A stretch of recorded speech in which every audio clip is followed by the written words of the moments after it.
Tila nakagawian na ng ilang politiko na ilagay ang kanilang mga pangalan o litrato sa mga proyektong nagawa nila sa ilalim ng kanilang pamamahala. Minsan naman, makikita rin natin ang mga mukha nila dun sa mga banner, poster, billboard na bumabati kapag may piyesta o anumang okasyon. Pero ang kalakarang ito dapat nang itigil ayon sa ilang grupo. At kaugnay po niyan, kasama natin ngayon si Ms. Noemi Lardizabal Dado, blogger at co-founder ng website na epalwatch.com. Tampok sa kanilang website ang ilang ipinadalang litrato na nagpapakita ng mga pangalan at litrato ng mga politiko sa ilang government projects. Good morning, Noemi. Hey, good morning. Alright, EPAL. Ano ba ibig sabihin ng EPAL? EPAL, nakuha namin yung name yan mismo sa mga followers namin sa Twitter. Sabi niya, hindi ba EPAL itong mga politician na to? And parang then, pumapapel. Yes. Parang ganun siya. Nag-search ako and then merong previous news report about politicians na mapapel. Kasi nanggaling ito umpisa kay President Aquino nung nagsabi siya nung 2010 na ayaw na may billboards na may credit sa public works and all that. So, doon nag-umpisa yung news report. So, we got the name EPAL.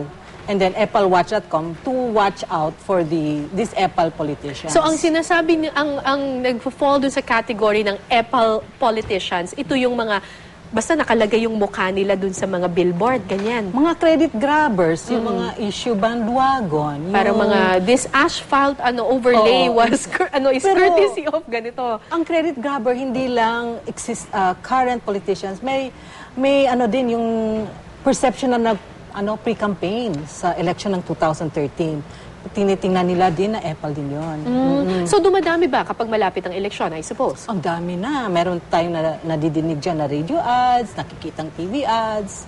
So, some netizens feel na hindi parang bagay or dapat hindi yan i-start kasi nilalagay dyan nila yung issue yung advocacy. Bakit ayaw ninyo na siguro sasabihin nila, bumabati lang naman ako sa fiesta, happy fiesta, congratulations to our new graduates. Bakit ayaw ninyo yon? Or nagpagawa naman talaga, baka sabihin ng politiko, nagpagawa naman talaga ako ng kalsada, hindi ba pwedeng ilagay yung mukha ko dyan? Kasi we have to remember sa konstitusyon, ano ba dapat ang public official? Ano dapat ang trabaho niya with integrity and accountability? Hindi naman pera niya yon. Maski hindi niya pera yon, gift yon, parang hindi naman dapat isasabi yun. You are judged by your actions, not what you are saying, you know? So, hindi talaga siya maganda, tingnan That's the perception na nakikita ko sa mga netizens. So yun, hindi magandang tingnan? Yun yung dahilan kung bakit the word is ayaw distasteful. Kasi parang hindi bagay sa public official to brag about his work. They would rather na makikita nila yung results, results-oriented, kaysa naman ibandera dyan, sa notebook or sa certificate. Meron kayong, nagtatali ba kayo kung anong klaseng government official or public official yung may pinakamaraming... Ang hirap din nun, no? Oo. Kasi, mas marami bang national senators, congressmen, mas marami bang barangay captain... mayor, sa statistics council, ninyo, ano yung mas marami? Mayor, then merong barangay council, then barangay, and then congressman na parang magraran sa 2013. So ang marami, local government? Local governments. Nakakatawa nga. Kasi meron namang memo noon si Secretary Robredo na bawal yun. Very clearly stated no 2010. At kinakausap niyo po ba sila? Kung nasa Twitter sila, tinatag namin, comment please. Then nagre-reply naman sila. Ano yung mga usual comments that you get from the politicians pag sinabi ninyong, uy, Congressman, EPAL kayo dito? Or... sasabihin naman ng isa, binigay naman yun Hindi naman pera ko yun pero it gives disadvantage to potential candidates sa coming election. At saka credit grabber yun. Bakit naman isasabi mo yun? Hindi naman talaga, trabaho mo naman yun So bakit mo naman ibandera yung buong mukha mo doon? Pwede siguro yung pangalan lang niya sa ilalim, no?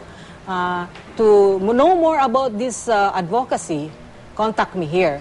Hindi naman yung buong mukha, hindi na nakikita yung advocacy, hindi nakikita yung project na yun. So talagang it doesn't look good sa mga citizens namin, no? Tapos merong anti-EPAL bill? na sinusulong ngayon. So, briefly, ano ang parusa dito? The anti-Apple bill was by Miriam, no? It's still in the Senate. Ano doon is mostly public works. But based on the submissions from netizens, it's not only public works.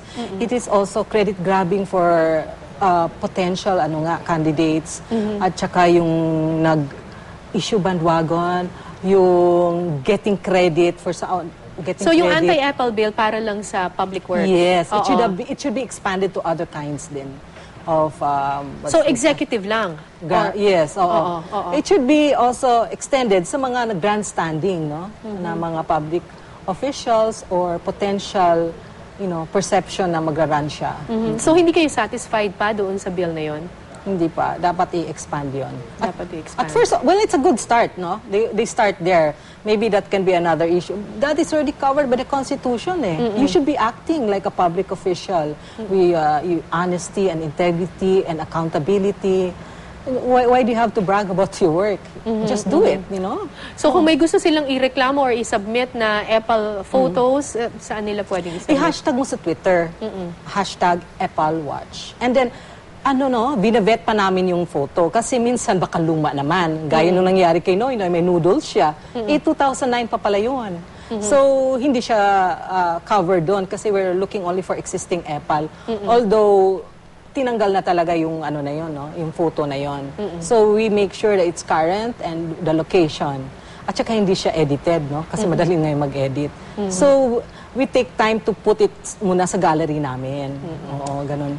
Okay, so madaling salita, kung public official ka, the best PR or the best PR is your work. Hindi na kailangan yung malaki. That's the best tarpaulin or billboard na makukuha ng isang public official. Tama. Gawin mo yung trabaho mo. Yun din sinasabi ni Secretary Robredo, di ba? Alright, maraming salamat, Miss Noemi Lardizabal Dado. Thank you. Salamat.